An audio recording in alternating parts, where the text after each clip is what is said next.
আমরা তাহলে substitution reaction পড়ছিলাম। সাবস্টিটিউশন রিঅ্যাকশনের আন্ডারে আমরা পড়েছিলাম নেবারিং গ্রুপ পার্টিসিপেশন, এনজিপি। এনজিপির গতদিন আমরা এক্সক্লুসিভলি কি পড়েছি না, আমরা এক্সক্লুসিভলি পড়েছি NGP pi cloud of the benzene ring. Benzene ring এর পাই ক্লাউড দিয়ে কিভাবে এনজিপি হয় পড়েছি। আর আমরা কি পড়েছি, স্ক্র্যাম্বলিং এর কনসেপ্ট পড়েছি। আর আমরা কি পড়েছি না, আমরা থিওরি এস্টাবলিশ করার চেষ্টা করেছি। আমরা যেটা বারবার করে বলি যে NGP will take place only when the system requires NGP. এই কথাটা আমরা গত ক্লাসে দুটো এক্সাম্পল দিয়ে পড়ার চেষ্টা করেছি। আজকে আমরা কি শুরু করব, আজকে আমরা শুরু করব NGP by CC double bond. Carbon carbon individual double bond কিভাবে এনজিপি করে সেটাই আমরা আজকে পড়ার চেষ্টা করব। তো কি সেটা না, আমরা নরবর্নাইল সিস্টেম। নরবর্নাইল সিস্টেমটা কি না, এই যে ব্রিজ কম্পাউন্ডটা, এই ধরনের ব্রিজ কম্পাউন্ডকে বলা হয় নরবর্নাইল সিস্টেম। নরবর্নাইল সিস্টেম।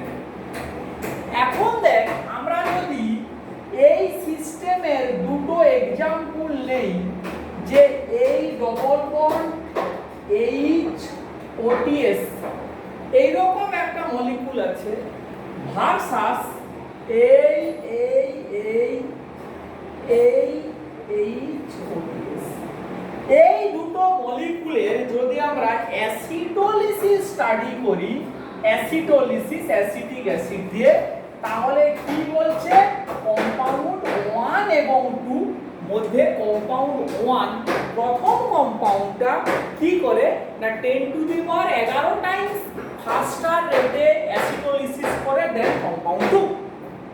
তাহলে কি দাঁড়ালো, প্রথম কম্পাউন্ডটার অ্যাসিটোলিসিসের রেট অনেক অনেক গুণ বেশি দেন কম্পাউন্ড 2। কেন, কি কারণ, what is the reason behind this না, তার প্রপার কারণটা হচ্ছে কি যে এইখানে এই যে double bond CC double bond এর যে পাই ক্লাউড এ এনজিপি তে অংশগ্রহণ করবে। কিভাবে এনজিপিটা হবে, যদি আমি অরবিটালটা ড্র করি তখন এনজিপিটা এইভাবে হবে। দেখ এই এইখানে কে আছে এইচ, আর টসাইলেটের সিগমা স্টারটা এরকম করে আছে, এইটা হচ্ছে ওটিএস, তাহলে আর এইটা হচ্ছে কি পাই বন্ডটা, পাই বন্ড পাই, তাহলে পাইটা এরকমই আছে পাই, আর এইটা হচ্ছে ওটিএস এর সিগমা স্টার। তাহলে পাইটা কি করলো, এই যে পাই বন্ডটা এ অ্যাজ এ হোল এখানে অ্যাটাক করলো ওটিএসটা বেরিয়ে গেল। মানে অরবিটাল একে আঁকলে ছবিটা এরকমই, আর অরবিটাল যদি আমি না আঁকি তাহলে ছবিটা এরকমই। এই হাইড্রোজেন এই ওটিএস এই ডবল বন্ডটা অ্যাটাক করলো, ওটিএসটা বেরিয়ে গেল। মানে এই ডবল বন্ডের উল্টো দিকে ওটিএসটাকে থাকতে হবে, একই দিকে থাকলে কিন্তু এনজিপি হবে না, উল্টো দিকে মানে প্রপার এই যেন ঠিক এইটা সিগমা স্টারের পেছন দিকে পড়লো, বলে এনজিপি হলো। এনজিপি হলে যে স্ট্রাকচারটা ড্র হবে আফটার এনজিপি সেইটা হচ্ছে এরকমই, যেন এই পাই বন্ডটা এই দুটো কার্বনই একসাথে এই কার্বনটার সাথে বন্ড করছে, এইটাই হবে গিয়ে এনজিপির পরে স্ট্রাকচার। এইখানটাতে ডেল প্লাস, এখানেও ডেল প্লাস। তাহলে এনজিপির স্ট্রাকচার হবে এরকমই। এনজিপির হওয়ার পরে যে এই পাই বন্ডটা যেন এর পেছনে অ্যাটাক করলো, ওটিএসটা বেরিয়ে গেল, এই রকমই স্ট্রাকচারটা হলো। এবারে কি হবে, এসিওএইচ অ্যাটাক করবে কোন দিক থেকে, এই যে দিক থেকে এনজিপি হয়েছে তার উল্টো দিক থেকে করলে আবার কি প্রোডাক্টটা আসবে, এই এইচ এখানে ওএসি এই ডবল। তাহলে কি হলো, উইথ রিটেনশন ইন কনফিগারেশন, ঠিক যেখানে ছিল ওটিএসটা ওখানেই এসছে ওএসসিটা। তাহলে এইভাবেই পাই ক্লাউডটার জন্য এনজিপি হয়, এনজিপি হয় বলে এর অ্যাসিডোলিসিসের রেট এত ফাস্ট, আর এটাতে অ্যাসিডোলিসিস হবে নন এনজিপি পাথওয়েতে। নরমালি ডাইরেক্ট SN2 হতে পারে বা ওটিএসটা বেরিয়ে গিয়ে কার্বোক্যাটায়নের থ্রু দিয়ে SN1 হতে পারে, দুটোর মিক্সচার হবে। মোট কথা যা হবে হবে, তার রেট যা হবে তার তুলনায় এই কম্পাউন্ডটাতে প্রপার এনজিপি হবে বলেই তার এই রেটটা এত গুণ বেশি। এবারে এটাও আমাদেরকে জেনে রাখতে হবে যে এই মলিকিউলটাতে যেমন এনজিপি হয় তেমন দেখ যদি এটা উল্টোটা হয় এই মলিকিউলে কিন্তু এনজিপি হয় না। তার কারণ ওটিএসটা ডবল বন্ডের একই দিকে আছে, ফলে এই ডবল বন্ডটা এই পাই বন্ডটা কিন্তু এই ওটিএসটার উপরে এনজিপি করতে পারবে না। এইটাই হচ্ছে গিয়ে আজকের প্রথম প্রবলেম, যে অফ নেভারিং গ্রুপ পার্টিসিপেশন। এনজিপির প্রথম প্রবলেম হচ্ছে গিয়ে এইটা। বেশ, এর পরের একটা প্রবলেম দেখ, যে এবারে যে প্রবলেমটা একটু অন্যরকমই, যে আমরা এতক্ষণ এই স্ট্রাকচারে বললাম যেদিকে ওটিএস তার উল্টো দিকে ডবল বন্ড থাকতে হবে তবে এনজিপি হবে। যদি স্ট্রাকচারটাকে একটু ফ্লেক্সিবল করে নেই আমরা, তাহলে কেসটা একটু অন্যরকমই আমার হয়ে যায়। কি সেইটা না, দেখ এই মলিকিউল এইটার এইখানে ডবল বন্ড আছে, মলিকিউলের স্ট্রাকচার যদি এরকমই হয় H CH2 CH2 OBS ডসাইলেট, এই মলিকিউলটা ভার্সাস এই মলিকিউলটা OBS, এই দুটোর যদি আবার অ্যাসিডোলিসিস স্টাডি করি তখন কি দেখা যাবে না, এই এক নম্বর কম্পাউন্ড এটা দুই নম্বর কম্পাউন্ড, এক নম্বরের অ্যাসিডোলিসিস মাচ ফাস্টার দেন দুই, এর অ্যাসিডোলিসিসের রেট এর তুলনায় অনেক অনেক গুণ ফাস্টার। আর কি কারণ, এখানে এইটার যে সিগমা স্টার OBS তার ঠিক নিচে এই পাই ক্লাউডটা আছে, এ অ্যাটাক করে OBSটাকে বের করে দেয়। এইভাবে এনজিপিটা সম্ভব, কারণ এটা একটু ফ্লেক্সিবল স্ট্রাকচার, OBSটা এই পাই ক্লাউডের ঠিক নিচে পড়ে বলেই এটা সম্ভব। তাহলে আমরা এইখানে দুটো এক্সাম্পল করলাম, যে দুটো এক্সাম্পল কি দেখাচ্ছে না, এরকমই নর বর্নাইল সিস্টেমে কি রকম স্ট্রাকচারাল রিকোয়ারমেন্ট হলে এনজিপিটা সম্ভব। তাহলে এবারে আমাকে কি করতে হবে, এইভাবে যে এনজিপি হয় তার প্রমাণ দিতে হবে। নর বর্নাইল সিস্টেমে এভাবে যে এনজিপি হয় তার প্রুফ কি, তার প্রুফ হচ্ছে পাই ক্লাউড যে এনজিপি করে তার পেছনে প্রুফ হচ্ছে। তাহলে আমরা কি ঘুরিয়ে একটা কথা বলতে পারি, যে পাই বন্ডের পাই ক্লাউড ডেনসিটি যত বেশি হবে সে তত বেটার নিউক্লিওফাইল, পাই ক্লাউডের পাই ক্লাউড ডেনসিটি যত বেশি হবে সে তত বেটার নিউক্লিওফাইল, সে তত বেটার এনজিপি করতে পারবে। যার পাই ক্লাউড ডেনসিটি কম সে অত ভালো এনজিপি করতে পারবে না। তাহলে কি হবে, রেট অফ সলভোলিসিসটা অনেকটাই স্লো হয়ে যাবে। আমরা একটা এক্সপেরিমেন্ট দেখাই এই বক্তব্যটাকে, যে এক্সপেরিমেন্টটা একদম সিল করবে মানে ফিক্সড করবে। এই রকম একটা কম্পাউন্ডের আমি যদি অ্যাসিডোলিসিস যদি স্টাডি করা হয়, এই রকমই একটা সাবস্টিটিউটেড ওয়ালা ডবল বন্ড, যেখানে এই ডবল বন্ডের সঙ্গে দুটো সাবস্টিটিউট আছে, এক্সটাকে নেওয়া হচ্ছে x সমান OTS মানে টসাইলেট, ঠিক উল্টো দিকে আছে, ডবল বন্ডের ঠিক উল্টো দিকে আছে টসাইলেট। আচ্ছা দেখ, R1 সমান R2 সমান যখন হাইড্রোজেন, দুটোই যখন হাইড্রোজেন, তখন রেট অফ অ্যাসিডোলিসিসটা কত বলছে? কোনোটাই মুখস্থ নয়, 1.4 into 10 to the power 12। 1.4 into 10 to the power 12 হচ্ছে অ্যাসিডোলিসিসের রেট। যখন R1 সমান হাইড্রোজেন, R2 সমান CF3, চিন্তা কর, একটা সাবস্টিটিউয়েন্ট H, অন্য একটা সাবস্টিটিউয়েন্ট হচ্ছে CF3। CF3টা কি? Strong electron withdrawing group, CF3 strong electron withdrawing group. তখন রেট কত হচ্ছে? 1.5 into 10 to the power 6। 1.5 into 10 to the power 6, দেখ কত রেটটা, এই রেটটা কমে গেল। তার কি কারণ? একটা গ্রুপ যেই স্ট্রং ইলেকট্রন উইথড্রয়িং গ্রুপ হলো, পাই ক্লাউড ডেনসিটিটা কমে গেল। শুধু তাই নয়, দুটোই যদি CF3 হয়, R1 আর 2 দুটোই CF3, তখন রেটটা আরো কমে গেল।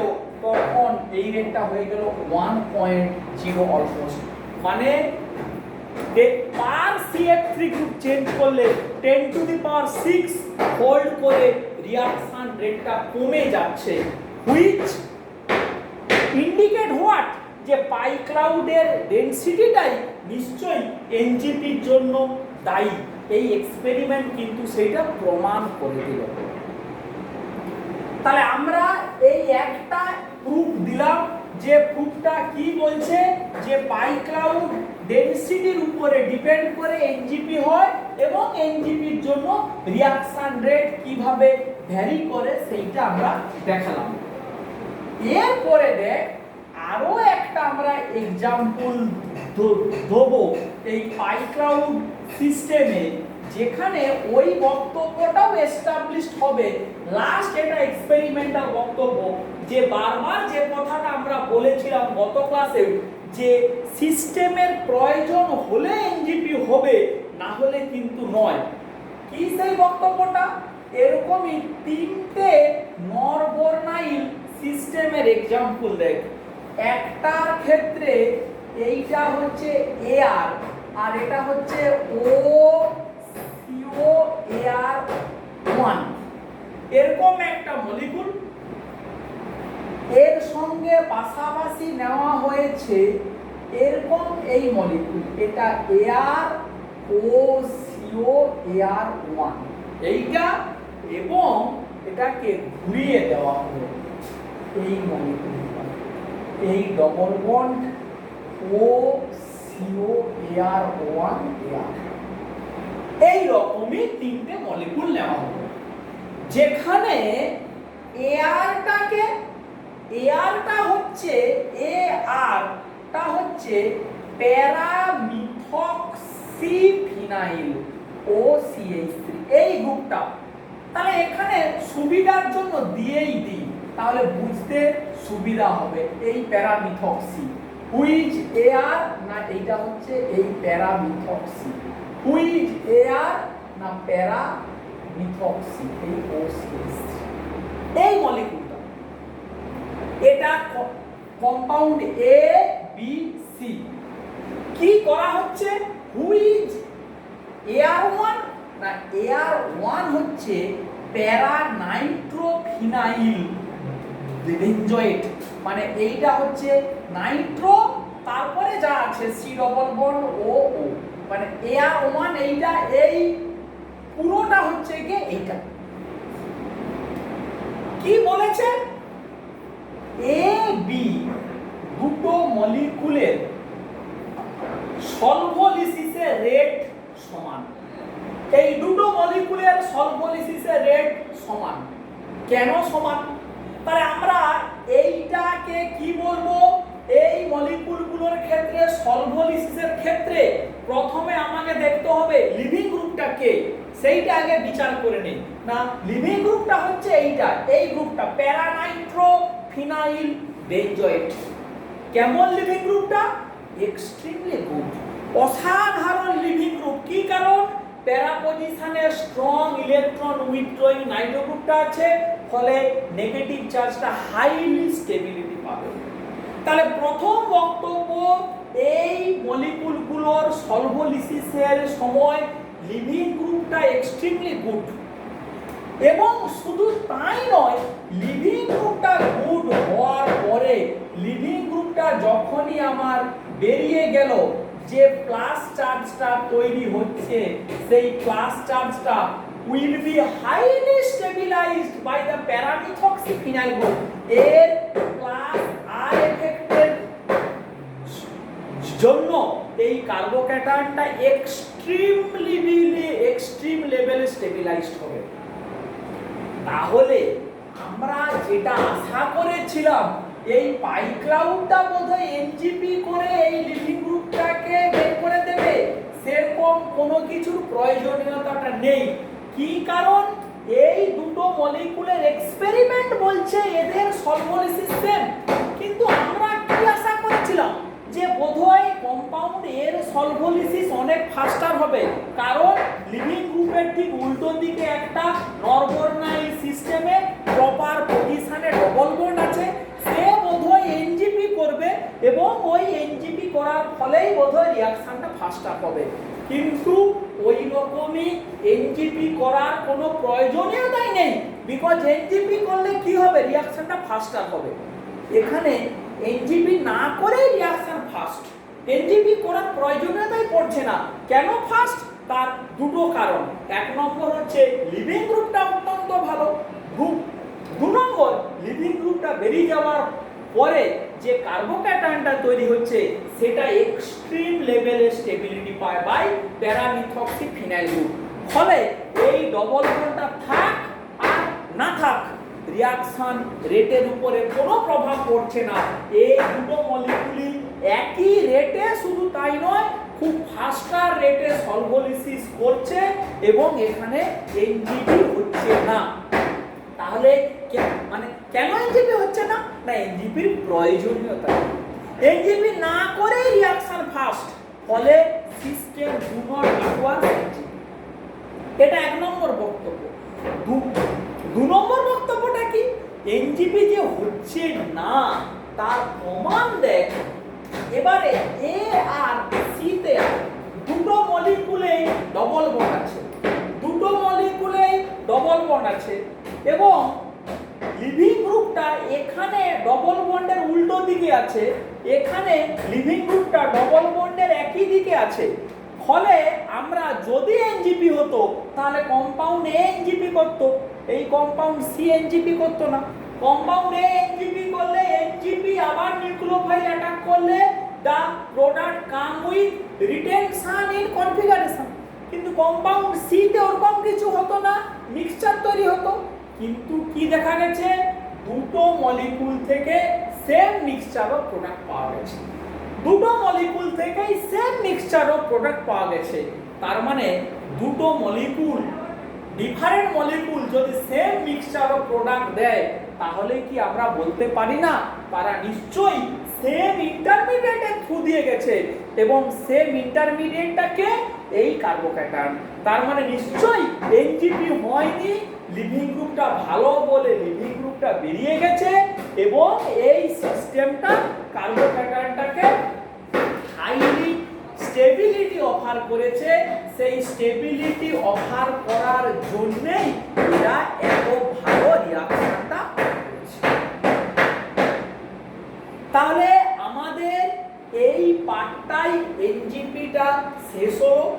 আজকের ক্লাসে এনজিপির সামারিটা কি হলো, নরবর্নাইল সিস্টেমে লিভিং গ্রুপের উল্টো দিকে ডবল বন্ড থাকলে এনজিপি হয়, বা মেন কথা প্রপার পজিশনে লিভিং গ্রুপের সিগমা স্টারের পেছনে ঠিক যদি পাই বন্ডটা থাকে তখন এনজিপি হয়। সেটা আমরা এক্সাম্পল দিয়ে দেখিয়েছি, এবং এক্সাম্পলের সাপেক্ষে এবং যে বক্তব্যটার মানে সাপেক্ষে আমরা প্রুফ দিয়েছি যে ডবল বন্ডের পাই ক্লাউড ডেনসিটির উপরে এনজিপি রেট ডিপেন্ড করে বা রিঅ্যাকশনের রেট ডিপেন্ড করে এবং আমরা লাস্টে একটা স্টিরিওকেমিক্যাল এভিডেন্সও দিলাম যে এই সিস্টেমেও যদি এনজিপি সিস্টেম রিকোয়ার্স হয় দেন এনজিপি হয়, না হলে এনজিপি হয় না, সেটাও আমরা ব্যাখ্যা করলাম।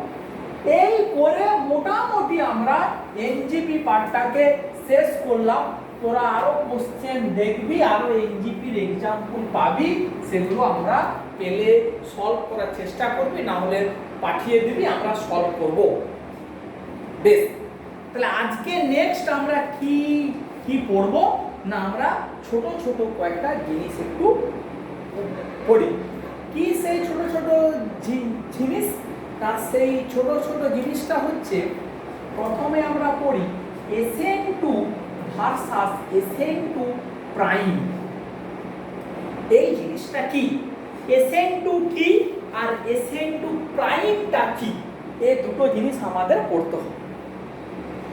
SN2 রিঅ্যাকশন এবং SN2 প্রাইম রিঅ্যাকশন কি না, দেখ একটা অ্যালাইল সিস্টেম, মনে কর অ্যালাইল ক্লোরাইড, উপরে আমি নিউক্লিওফাইল দিলাম। এখন নিউক্লিওফাইল যে দিলাম, কি প্রোডাক্ট আমরা পাই? এই প্রোডাক্ট পেয়ে গেলাম।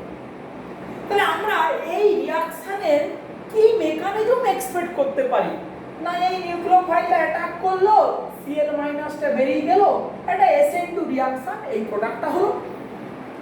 কিন্তু রিঅ্যাকশনের মেকানিজম এরকমই না হয়ে রিঅ্যাকশন মেকানিজমটা এরকমইও হয় যদি, তাহলেও কিন্তু সেম প্রোডাক্ট আসে। এখানে অ্যাটাক করলো নিউক্লিওফাইলটা, ডবল বন্ডটা এই গেল, ক্লোরাইড মাইনাসটা এই বেরিয়ে গেল, তাহলে এই প্রোডাক্টটা পাওয়া গেল Na, এরকম প্রোডাক্ট। এটা দেখ সেম প্রোডাক্ট, দে আর বেসিক্যালি সেম। তাহলে নরমাল সিস্টেমের ক্ষেত্রে যেখানে কোনো সাবস্টিটিউয়েন্ট নেই, সেটা দেখে আমরা প্রোডাক্ট দেখে বলতে পারবো না রিঅ্যাকশনটা এই মেকানিজম ফলো করেছে না এই মেকানিজম ফলো করেছে। দুটোই কিন্তু পসিবল। প্রথম মেকানিজমটাকে বলা হবে SN2, যেখানে ডাইরেক্ট sp3 কার্বনে অ্যাটাক করছে, কোন সিস্টেমে না অ্যালাইড সিস্টেমে। আর সেকেন্ড মেকানিজম যেখানে sp2 কার্বনের টার্মিনালে অ্যাটাক করছে, এই মেকানিজমটাকেই আমরা বলবো SN2 প্রাইম। SN2 prime. তাহলে অ্যালাইড সিস্টেমে নিউক্লিওফাইলের SN2 অ্যাটাক দুটো মেকানিজমে হতে পারে। একটা হতে পারে SN2, অন্য একটা হতে পারে SN2 প্রাইম। কোনটা কখন হবে তার কি কোনো নিয়ম আছে? একটা ছোট রুল মেনটেন করে। কি সেই রুল? সেই রুলটা হচ্ছে স্টেরিক ফ্যাক্টর। স্টেরিক ফ্যাক্টর এই রুলটা মেনটেন করে। মানে এই জায়গাটা আর এই জায়গাটা, মানে যে দুটো পসিবল সাইট অফ অ্যাটাক, ওই দুটো জায়গার রিলেটিভ স্টেরিক ক্রাউডিং এর উপরেই ডিপেন্ড করবে যে রিঅ্যাকশনটা SN2 হবে না SN2 প্রাইম হবে। আমি যদি এক্সাম্পল নিই, CH3CCH3, এই ডবল বন্ড CH2Cl, এই মলিকিউলের উপরে E2NH দিয়ে অ্যাটাক করানো হতো।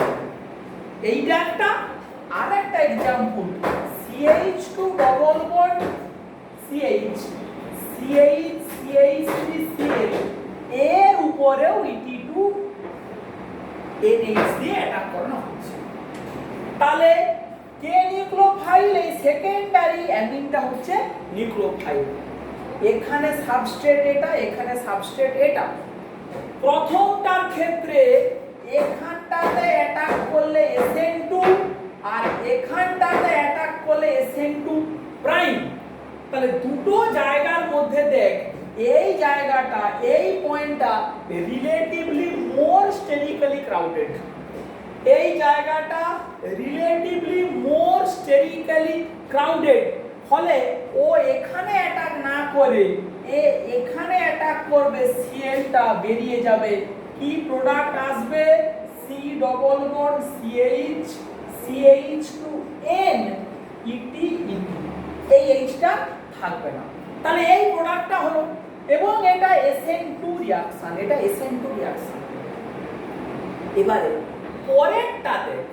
পরেরটাতে এই সেন্টারটাতে অ্যাটাক করলে SN2, এখানে অ্যাটাক করলে SN2 প্রাইম। এবারে এখানে দুটো সেন্টারের মধ্যে এই জায়গাটা মোর স্টেরিক্যালি ক্রাউডেড, কারণ মিথাইলের ব্রাঞ্চিংটা এখানে আছে, ফলে এখন কিন্তু নিউক্লিওফাইলটা এখানে অ্যাটাক করবে, এই ডবল বন্ডটা শিফট হবে, এই ক্লোরাইড মাইনাসটা বেরিয়ে যাবে, ফলে যে প্রোডাক্টটা হবে সেটা এটা CH2 CH double bond CH CH3, এখানে N ET ET, এই মেকানিজমটাকেই বলবো SN2 প্রাইম। ছোট্ট একটা জিনিস বিভিন্ন জায়গাতে কিন্তু দেয় পরীক্ষাতে, SN2 আর SN2 প্রাইমের ব্যাপারটা কি সেইটা আমরা আশা করছি বোঝাতে পারলাম।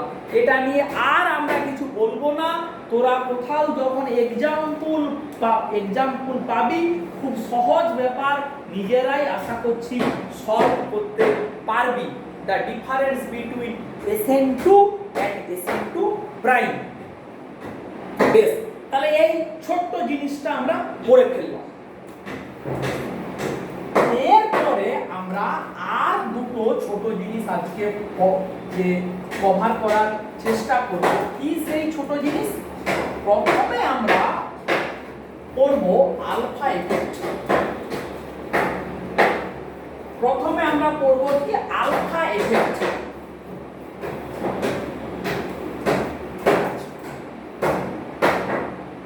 Alpha effect, alpha effect, alpha এফেক্টটা কি এবং কার হয়? নিউক্লিওফাইল, কোন পার্টিকুলার নিউক্লিওফাইলের নিউক্লিওফিলিসিটি খুব হাই হয়। নিউক্লিওফাইলের অ্যাটাক করার যে ক্ষমতা, নিউক্লিওফাইলের অ্যাটাক করার ক্ষমতাকেই বলা হয় নিউক্লিওফিলিসিটি। অ্যাটাক করার ক্ষমতাকেই বলা হয় নিউক্লিওফিলিসিটি। এবং পার্টিকুলার কিছু টাইপ অফ কম্পাউন্ড, যদি আমি এক্সাম্পল দেই, মনে কর OH মাইনাস এর তুলনায় OH মাইনাস এইটার তুলনায় এর নিউক্লিওফিলিসিটি অনেক বেশি, একে বলা হবে হাইড্রোক্সাইড, এটাকে বলা হবে হাইড্রোপারক্সাইড। হাইড্রোপারক্সাইড গিয়ে মাইনাস, এটা কোত্থেকে আসে? হাইড্রোজেন পারক্সাইড থেকে প্রোটন খেয়ে নিলেই তৈরি হবে হাইড্রোপারক্সাইড। মানে হাইড্রোজেন পারক্সাইডের সঙ্গে সোডিয়াম হাইড্রোক্সাইড বা KOH যোগ করলেই তৈরি হবে হাইড্রোপারক্সাইড। তাহলে OH মাইনাসের তুলনায় OH মাইনাসের নিউক্লিওফিলিসিটি অনেক বেশি। এই যে ঘটনা, এটাকেই বলা হয় আলফা ইফেক্ট। বা যদি আমরা বলি অ্যামোনিয়া একটা নিউক্লিওফাইল, কিন্তু এর তুলনায় হাইড্রোজেন NH2 এর নিউক্লিওফিলিসিটি অনেক বেশি। বা অ্যামোনিয়ার তুলনায় NH2OH হাইড্রক্সিল অ্যামিন, এর নাম কি? এর নাম হচ্ছে হাইড্রাজিন, আর এর নাম হচ্ছে হাইড্রক্সিল অ্যামিন। এদের নিউক্লিওফিলিসিটি অনেক বেশি। কি এই যে ঘটনাটা, এটাকেই বলা হয় আলফা ইফেক্ট। তাহলে বুঝতে পারছিস কিছু পার্টিকুলার টাইপ অফ কম্পাউন্ডের নিউক্লিওফিলিসিটি খুব বেশি। এই কম্পাউন্ডগুলোর বিউটি কি? দেখ, একটা জায়গাতে নিউক্লিওফাইল আছে সেটা অক্সিজেন হতে পারে, নাইট্রোজেনের লোন পেয়ার হতে পারে, তার পাশে আবার একটা অ্যাটম আছে যার লোন পেয়ার আছে। তাহলে এই মলিকুলগুলোর বিউটি কি? এই মলিকুলগুলোর বিউটি হচ্ছে নরমালি আমরা জানি অক্সিজেন বা নাইট্রোজেনের লোন পেয়ার বা তাদের উপরে নেগেটিভ চার্জ থাকলে those species can act as a nucleophile, সেটা আমরা এতকাল পর্যন্ত পড়ে এসেছি। কিন্তু এই ধরনের পার্টিকুলার যে নিউক্লিওফাইল, এদের স্ট্রাকচারের মধ্যে একটা বৈশিষ্ট্য আছে। বৈশিষ্ট্য কি? অক্সিজেন বা নাইট্রোজেন একটা নিউক্লিওফিলিক সেন্টার তো আছেই, তার পাশে আরো একটা অ্যাটম আছে যার কি আছে? লোন পেয়ার আছে।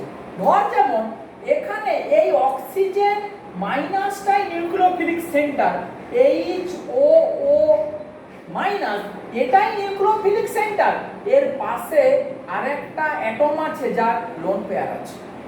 এখানেও ঠিক তাই, এই সেন্টারটা যদি নিউক্লিওফিলিক হয় এর পাশে আবার একটা অ্যাটম আছে যার লোন পেয়ার আছে। এখানেও ঠিক তাই, এ যদি নিউক্লিওফিলিক হয় সেন্টার, এর পাশে আবার একটা লোন পেয়ারওয়ালা অ্যাটম আছে। তাহলে এই পার্টিকুলার বৈশিষ্ট্যওয়ালা species can act as a very good nucleophile, এবং এদের এই প্রপার্টিটাকেই বলা হচ্ছে আলফা এফেক্ট। তাহলে এইটাকে আমাদের একটু ব্যাখ্যা করতে হবে যে কেন এদের নিউক্লিওফিলিসিটি খুব বেশি। তাহলে আমরা একটু অন্যরকম ভাবে এই ব্যাপারটাকে এক্সপ্লেন করব। কি সেটা? না, সেই এক্সপ্লেনেশনটা হচ্ছে আমরা একটু মলিকুলার অরবিটাল থিওরি অল্প করে একটু মুখস্থ করার চেষ্টা করব। সেই মুখস্থটা কি? না, নিউক্লিওফাইলের হোমো আমরা আগেই পড়েছি। নিউক্লিওফাইলের হোমো অ্যাটাক করে কোথায়? Cl কার্বন লিভিং গ্রুপের লুমো অ্যাটাক করে। তাহলে নিউক্লিওফাইলের হোমো কোথায় অ্যাটাক করে? কার্বন লিভিং গ্রুপের লুমোতে। এটা অলরেডি আমরা পড়েছি। কোথায় পড়েছি? ওই কেন SN2 তে ব্যাক সাইড অ্যাপ্রোচ হয় তখন আমরা পড়েছি। তাহলে কার্বন লিভিং গ্রুপের লুমোটাকে আমরা জানি সে হচ্ছে সিগমা স্টার। তাহলে আমাদের এই থিওরিটা এবারে মুখস্থ করতে হবে যে তাহলে হোমো যদি লুমোতে অ্যাটাক করে, এই হোমো এবং লুমোর মধ্যে এনার্জি গ্যাপ যত কম হবে তত নিউক্লিওফিলিক অ্যাটাকটা বেটার হবে। তাহলে এনার্জি স্কেল যদি এরকমই হয়, লুমো জেনারেলি হায়ার এনার্জির হয়। কার লুমো? Sigma star. কার? Carbon leaving group. আর এখানে মনে কর আছে কে? না, হোমো। কার? নিউক্লিওফাইলের হোমো। এই গ্যাপটা যত কম হবে নিউক্লিওফাইলের হোমো আর কার্বন লিভিং গ্রুপের লুমো, এদের মধ্যে গ্যাপ যত কম হবে তত অ্যাটাকটা বেটার হবে। এই গ্যাপ কমানোর কি উপায়? এক নম্বর উপায় হচ্ছে হোমোর এনার্জিটাকে বাড়ানো। দু নম্বর উপায় কি? লুমোর এনার্জিটাকে কমানো। তাহলে আমরা এখানে তো নিউক্লিওফাইল নিয়ে কথা বলছি, তাহলে নিশ্চয়ই এই আলফা এফেক্টের এমন একটা ব্যাপার আছে যেখানে নিউক্লিওফাইলের হোমোর এনার্জিটা বেড়ে যায়। সেইটা কি করে বাড়ে এইভাবে একটু এক্সপ্লেন করার চেষ্টা করা হয়েছে। এইটাকে একটু ঠান্ডা মাথাতে মুখস্থ করবি। কি না, এরকমই করে ভাব, মলিকুলার অরবিটাল থিওরিতে মনে কর হাইড্রোপারক্সাইড মাইনাস, তাহলে এই এনার্জি একটা অক্সিজেন অ্যাটমের এই লোন পেয়ারটা এখানে আছে, আরেকটা অক্সিজেন অ্যাটম তারও লোন পেয়ারটা এখানে আছে, কারণ এ দুটো পাশাপাশি আছে। তাহলে এরা যদি এবারে ওভারল্যাপ করে, মানে অ্যাজ এ হোল, তখন এই সিস্টেমটা নিউক্লিওফাইল নয়, এই পুরোটা মিলিয়ে নিউক্লিওফাইল। তখন এই দুটো দুটো ওভারল্যাপ করে করেই মলিকুলার অরবিটালটা তৈরি করে।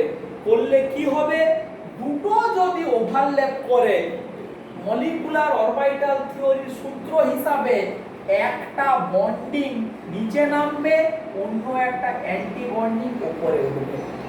তাহলে এই রকমই দুটো এমও তৈরি হলো ওভারল্যাপ হলে। এবারে মোট কটা ইলেকট্রন আছে, 2 2 4, এখানে ফিল আপ কর, এই 2 এই 2 4 হয়ে গেল। তাহলে এখন হোমোকে মানে হোমোর ডেফিনেশন কে highest occupied molecular orbital, highest occupied molecular orbital. তাহলে এই দুটো মলিকুলার অরবিটালের মধ্যে দুটোই অকুপাইড, অকুপাইডের মধ্যে হাইয়েস্ট এনার্জি কার, এর। তাহলে এ হচ্ছে কি হোমো। তাহলে যখন এ দুটোর মধ্যে ওভারল্যাপ হয়নি তখন এ ছিল হোমো বা ও ছিল হোমো। তাহলে আগের অ্যাটমের হোমোর যেখানে এনার্জিটা ছিল, দুটো অ্যাটম, দুটো পাশাপাশি লোন পেয়ারওয়ালা অ্যাটম ওভারল্যাপ করলে নতুন হোমোর এনার্জিটা বেড়ে গেল। এইটাই মুখস্থ করতে হবে, এটাই বুঝতে হবে যে এই ধরনের মলিকুল সে হাইড্রোজেনই হোক আর হাইড্রোপারক্সাইডই হোক, এখানে যদি হয় হাইড্রোজেন তখন এটাও নাইট্রোজেন এটাও নাইট্রোজেন, যদি হয় ইয়ে তোর হাইড্রোক্সিলেমিন তাহলে একটা নাইট্রোজেন একটা অক্সিজেন, এবং তারা ওভারল্যাপ করলে একটা কমবে একটা বাড়বে, কিন্তু দুটোতেই লোন পেয়ারের জন্য এখানে দুটো এখানে দুটো, মানে আগের অ্যাটমিক হোমোর এনার্জি যা ছিল এখন মলিকুলার অরবিটালের নিউ হোমোর এনার্জিটা অনেকটাই বেড়ে গেল। এই যে হোমোর এনার্জিটা বেড়ে গেল ফলে লুমোর সঙ্গে এখন হোমোর এনার্জি যেই বেড়ে গেল লুমোর সাথে গ্যাপটা কমে গেল, ফলে রিঅ্যাকশন রেটটা ফাস্টার হচ্ছে। এটাকেই বলা হয় আলফা ইফেক্ট। এই যে ঘটনা এটাকেই বলা হচ্ছে আলফা ইফেক্ট। তাহলে alpha effect is nothing but hydroperoxide, hydrogen, hydroxylamine এই ধরনের মলিকুলগুলোর ক্ষেত্রে পাশাপাশি যেখানে দুটো লোন পেয়ারওয়ালা অ্যাটম আছে ওদের নিউক্লিওফিলিসিটি এক্সট্রিম লেভেলে হাই হয়। কেন হাই হয় এক্সট্রিম লেভেলে? বিকজ দুটো লোন পেয়ারের পাশাপাশি ওভারল্যাপের ফলে নিউ হোমোর এনার্জি বেড়ে যায়, নিউ হোমোর এনার্জিটা বেড়ে যায়। সেই বেড়ে যাওয়ার ফলেই কি হয় না হোমোর হোমোর মধ্যে এনার্জি গ্যাপটা কমে যায়, সো রিঅ্যাকশনটা ফাস্টার হয়। এই ঘটনাটাকেই বলা হচ্ছে alpha effect. This particular phenomenon is called alpha effect. এইটা তাহলে আমরা ক্লিয়ার করে ফেললাম কিন্তু আলফা ইফেক্ট। বেশ, এইটাকে একটু বুঝ না বুঝ একটু মুখস্থ করতে হবে। আর একটা ছোট্ট জিনিস আজকে একটু বলে নেই, তাহলে এই ব্যাপারটা বেশ একটা জায়গাতে যে মানে চলে যাবে। একই রকমই আমরা যেমন আলফা ইফেক্টের কথা বললাম তেমন এই ধরনের মলিকুল এটাকে বলা হচ্ছে alpha halo carbonyl, alpha halo carbonyl. এই ধরনের substrate very good substrate for acid reaction. মানে এই দেখ এই কার্বনিলের সাপেক্ষে এই পজিশনটা আলফা, আলফা পজিশনে হ্যালোজেন আছে মানে কে ক্লোরিন ব্রোমিন আছে, এই জায়গাটাতে খুব ভালো SN2 বিক্রিয়া হয়, বা বলবো this is very good substrate for SN2 বিক্রিয়া। কেন সেইটাই আমাদের একটু মুখস্থ করতে হবে। তার কি কারণ? তার কারণটা একটু মুখস্থের মতো একটু মলিকুলার অরবিটাল থিওরি মুখস্থ করতে হবে। নিউক্লিওফাইল অ্যাটাক করে কোথায়? যে তার এই যে সিস্টেমের লুমোতে অ্যাটাক করে। এখন এই সিস্টেমটা এমন ভাবে তৈরি হয় যে এইটার সিগমা স্টার CX এর সিগমা স্টার আর কার্বন অক্সিজেনের পাই স্টার এই দুটোই নন বন্ডিং আবার ওভারল্যাপ করে। একটু মুখস্থ করতে হবে, কিচ্ছু করার নেই। কি করতে হবে, এই কার্বন হ্যালোজেনের এই সি ডবল বন্ড ও CH2X এইটা সিগমা স্টার এইটা পাই স্টার এই দুটো অ্যান্টি বন্ডিং ওভারল্যাপ করে। ওভারল্যাপ করার ফলে কি হয় না, অ্যান্টি বন্ডিং এর যেখানে হোমোটা নিউক্লিওফাইল অ্যাটাক করবে তার এনার্জিটা কমে যায়। কি করে কমে, এই রকম ভাবে দেখ, এইটা যদি আমার পাই স্টার হয়, এটা যদি আমার সিগমা স্টার হয়, এরা ওভারল্যাপ করলে এই একটা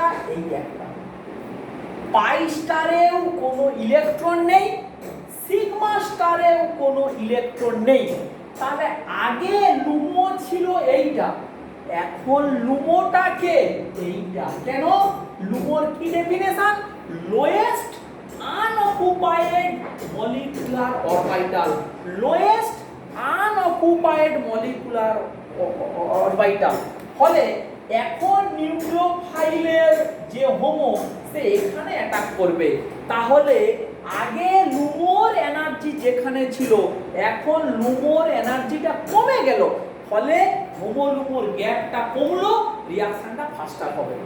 তাহলে আলফা এফেক্টে যা ছিল কি, হোমোর এনার্জিটা বাড়ার জন্য হোমো লুমোর মধ্যে গ্যাপটা কম ছিল।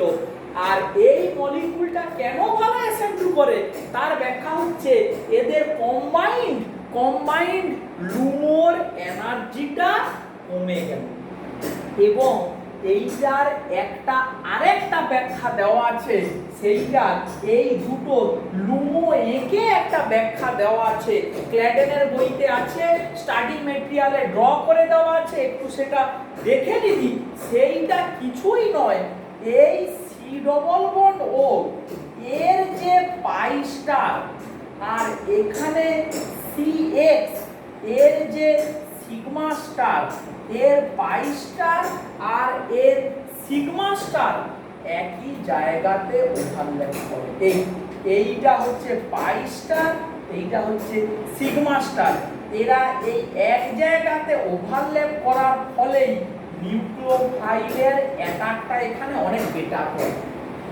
এই পাই স্টার সিগমা স্টারের ওভারল্যাপের ফলে নিউক্লিওফাইলের যে হোমো সে এখানে অ্যাটাক করতে অনেকটা সুবিধা পায়। সেই জন্যই এই সাবস্ট্রেটটা extremely good substrate for SN2 reaction. তাহলে এই ক্লাসটাকে এখানেই আমরা শেষ করছি। আজকের ক্লাসে অনেকগুলো ছোট ছোট কথা আমরা ডিসকাশন করলাম। একটা কি, এনজিপিটাকে বললাম, ডবল বন্ডের এনজিপি, নরবর্নাইল সিস্টেমে প্রপার জায়গাতে ডবল বন্ড থাকলে এনজিপি হয়, কিন্তু ডবল বন্ড থাকলেই যে এনজিপি হবে তার কোনো গ্যারান্টি নেই। যদি সিস্টেমের প্রয়োজন হয় তবেই এনজিপি হবে, না হলে এনজিপি হবে না। এই পার্টটা প্রথমে বললাম। নেক্সট কি পার্ট করলাম, SN2 আর SN2 প্রাইম, মানে অ্যালাইলিক সিস্টেমে sp3 কার্বনে অ্যাটাক করলে SN2 আর টার্মিনাল sp2 তে অ্যাটাক করলে SN2 প্রাইম। কোনটা হবে ডিপেন্ড করবে স্টেরিক ক্রাউডিং এর উপরে, মানে যেখানে স্টেরিক ক্রাউডিং কম সেখানেই অ্যাটাকটা হবে, সেটা SN2 হতে পারে, SN2 প্রাইম হতে পারে। এইটা বললাম। নেক্সট কি বললাম আমরা, নেক্সট যেটা বললাম যে নিউক্লিওফাইলের আলফা এফেক্ট এবং আলফা হ্যালো কার্বনিল কেন good substrate for SN2 reaction, এই দুটো আমরা করলাম। এইখানেই তাহলে আজকের ক্লাসটা আমরা শেষ করছি। আমরা পরের দিন আর কিছু ছোটখাটো জিনিস আছে সাবস্টিটিউশনের, সেগুলো পড়ব। যেমন আমাদের আছে কিন্তু ক্রাউন ইথার আছে, ইথার সিনথেসিস আছে, এইগুলো আমরা করব পরের দিন। আশা করছি পরের দিনে আমাদের হয়তো এই সাবস্টিটিউশন এই চ্যাপ্টারটা শেষ করে ফেলবো আমরা। ঠিক আছে।